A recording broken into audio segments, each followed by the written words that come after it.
wanted to do a follow-up video here because a year ago I installed a whole house pressure sensor, a pressure booster I should say, and what I used was the DAB E.Sybox system, and it's mounted on the foundation wall. I think it cost about $800. I bought it on Amazon, and I'll give you the link to that down below. And it's been a great unit. I have no complaints at all about it, to be honest with you. So what I did was, at one point in time, my actual street pressure is 60 pounds. Okay.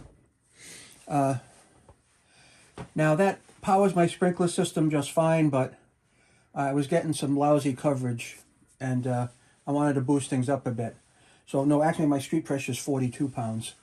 So what I did was I installed this DAB about 14 months ago, and I have had pressure consistently in like the 80 psi range, 90 psi range, and all summer I ran my sprinklers full coverage, no problems, and I really appreciate the way it went.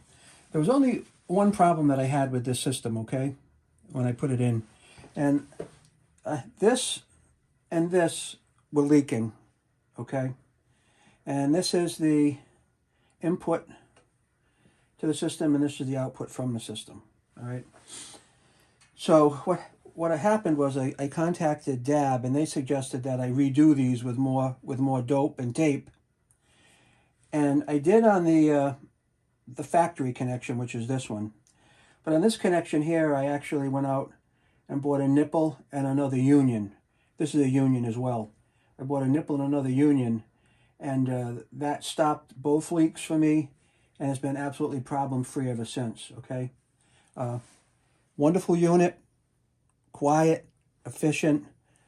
I don't even notice the strain on the electricity. But I do want to share with you how I installed it, okay? Because it's a little, I fail-safe for me.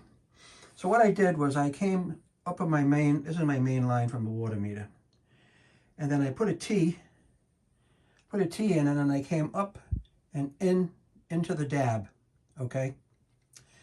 My normal main line, I came up and I put a shutoff in it.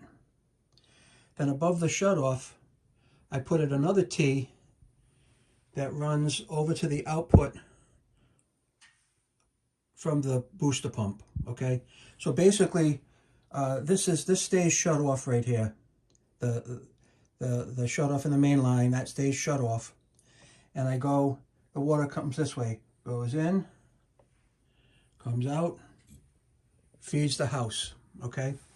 Now, the reason I did that was because at any point in time, if I had to take this unit offline, I want to be able to be on house pressure, right? And if I turn this on a little bit, you can hear it kind of getting itself confused.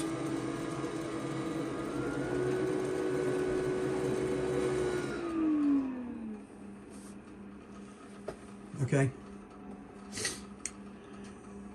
That'll run and repressurize the line and be all set. But you can tell right now my pressure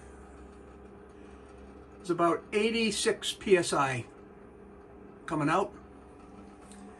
It's about the same thing down here, 86 psi coming out, but still 42 psi from the street.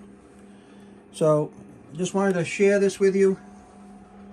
Let you know that if you're just thinking of a whole house water booster system, I would recommend this one. It's the DAB E.Sybox. I haven't had a problem with it. I'll put a link in the description to the Esybox.